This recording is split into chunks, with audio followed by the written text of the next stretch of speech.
To discuss a bit more with the head of crime and justice at Policy Exchange, David Spencer. David, this seems like a pretty extraordinary thing for the Justice Secretary to be talking about. I mean, would this really be the end of a more than 800-year tradition of trial by jury in this country? Well, I think it's important to know that trial by jury has been a cornerstone of English justice for centuries, as you've been saying.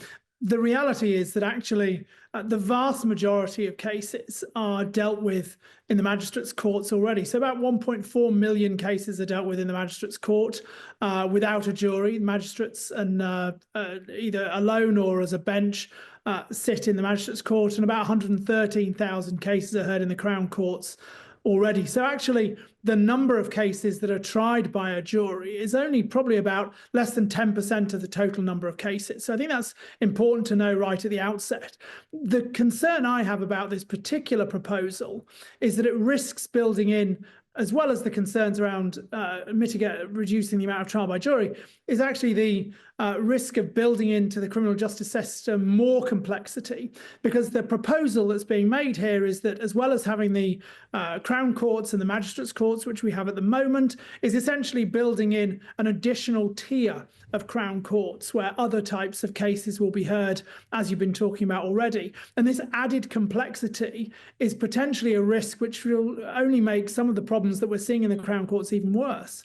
When you combine that with actually the biggest concern I have with this review is that actually the review potentially means that there will be far fewer criminals going to prison. And when you look at this review by Lord Levenson alongside the review that was done by David Gork earlier this year, what we risk, I think, is seeing fewer criminals going to prison, and the criminals that do go to prison going there for less time. And that, for me, is the biggest concern about this. And I think the real risk is that the government are not just trying to tackle the backlog, which they need to do in the Crown court system, but actually the big question here is it revealing an ideological position by the government that is just not very tough on crime? And that's my biggest concern here, because that is what the public want. They want to see a tough on crime agenda. And yet, David, is it not the case that often juries are less tough on certain criminals than judges can be? Sometimes juries can be won over by a criminal who turns up with a sweet smile and a nice suit, and sometimes those judges could indeed hand down harsher penalties.